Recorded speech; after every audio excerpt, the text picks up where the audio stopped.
easily, but this lap, of course, has been invalidated. There's only 6 minutes left on the clock. The timer's counting down pretty quickly here, so it is crucial, as we said, to get those lap times in, at least to have a banker lap time in early on in the session, because if you do manage to mess up the latter half of the session, at least you've got some kind of representation on the board.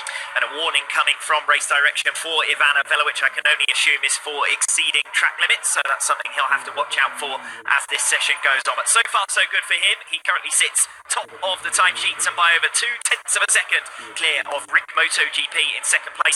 We did mention Trastevere saving his best until the latter stages of the session.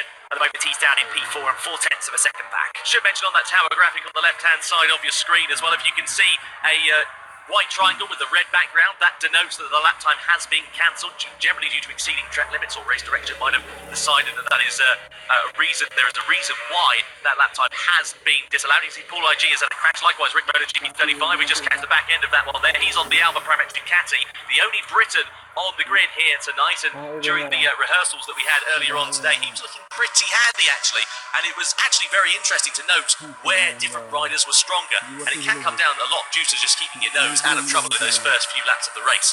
Focusing at the moment on Trastevere because he has just set a new personal best and fastest third sector, heading towards the conclusion of what looks set to be a potential first position lap, and it is indeed a new fastest for the section, 1:39.5. And he'll be satisfied with that, because we have seen during the course of this week him hovering around about that marker, and that being enough for him to be the leader in among these riders. Yeah, you can see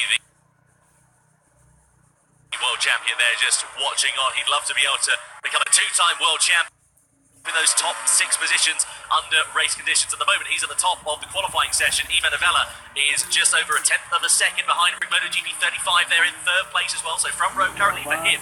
Fastest in the first sector, though, is Ryorka 26 on board the number 37 machine. We now ride on board with the LCR Honda rider, just going down through the reverse corkscrew. This is looking like some lap from the Spaniard. Well, back at the moment in terms of single lap pace, a second down on the leader, but an opportunity to improve on that here clearly with a good first sector.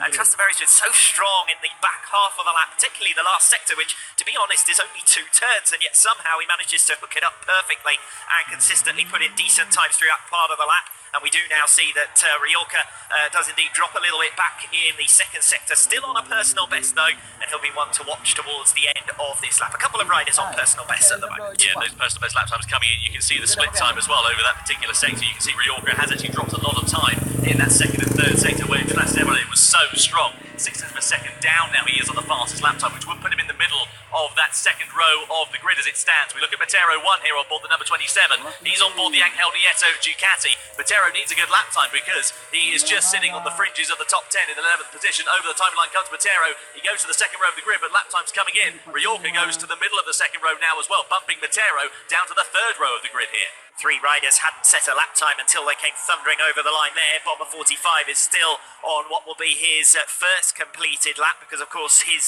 incident on the warm-up lap, but we will very shortly have 12 riders having completed their first laps, and at the moment just a second separating the 11 riders who have.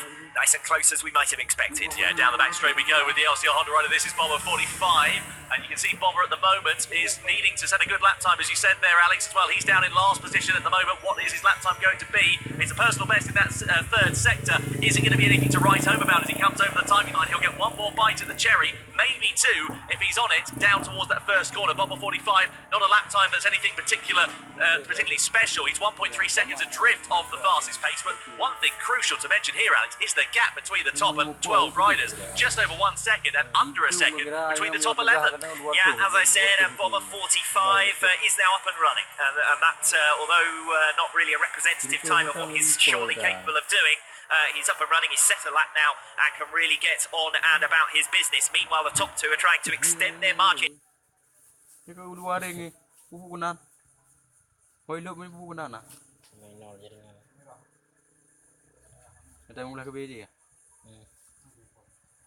Even further, Trastevere just running wide there and exceeding track limits, and that lap is...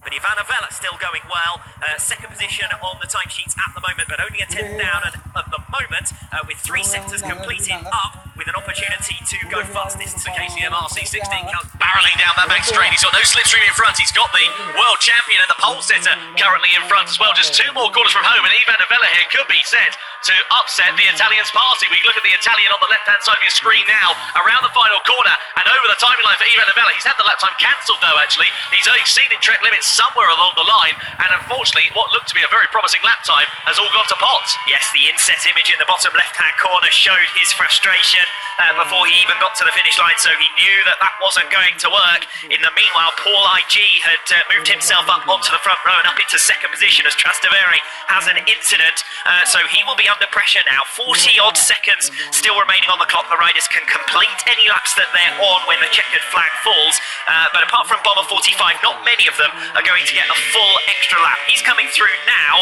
and moves up into 11th position, 0.8 of a second back from our current leader, but that does mean now that all 12 are covered by less than a second. Yeah, Bomber 45 really going to have to pull his finger out here on this final flying lap. Here's Rick Boda, GP35, representing Great Britain. He's at the head of the second row of the grid in 4th position on board that Alba Pramet Ducati. Currently, can he put anything together? He was fastest in the first sector, dropped a bit of time in that second sector, but let's see how this third sector... Oh, and he's down as I say that, so he was on a personal best lap time, and it is going to be a best then of 4th position on the grid for the Briton here. Nobody else around him looking like they're improving significantly. Devin Galina there in 6th place on the outside of that second row on a personal best in the second sector, but nobody really upsetting the party at the moment. No, Vindex with a new fastest first sector, but 2 slower sectors since then, so seemingly dropping out of contention to move up from the third row. Of course, we'll have 4 rows of 3 riders for the race itself.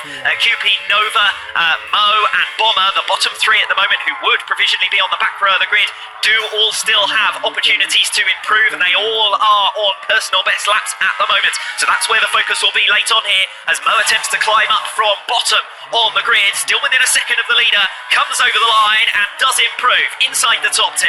Yeah, 9th position there for Mo at the checkered flag on board the Aprilia Racing Team Grassini RSGP. So good final lap there from Mo representing Indonesia. There's a lot of support for the Southeast Asian rider. He could be set to potentially make history by becoming the first rider from that continent to make themselves into that final. Here we look at Bomber 45 then. He's on his final flying lap. Is it going to be anything to shout about? It was personal best in the third sector. Over the line here for the Repsol Honda rider. Can he improve? He does, inside the top 10 right at the very end of that session. So 10th place for Bomber. That is something for him to smile about at what was a very difficult qualifying session. Very challenging indeed. We didn't see any runaway leaders this time around as we take a look at the results of that qualifying then. Trastevere taking the pole position. Well, we might have anticipated that in terms of single lap paces. Rivals won't be too pleased about that. They would have liked to stop him bursting away in the early stages of the race, but they've got it all. Very exciting. Here it is, Trastevere then, the Italian, looking pretty calm and cool and collected as it goes after that.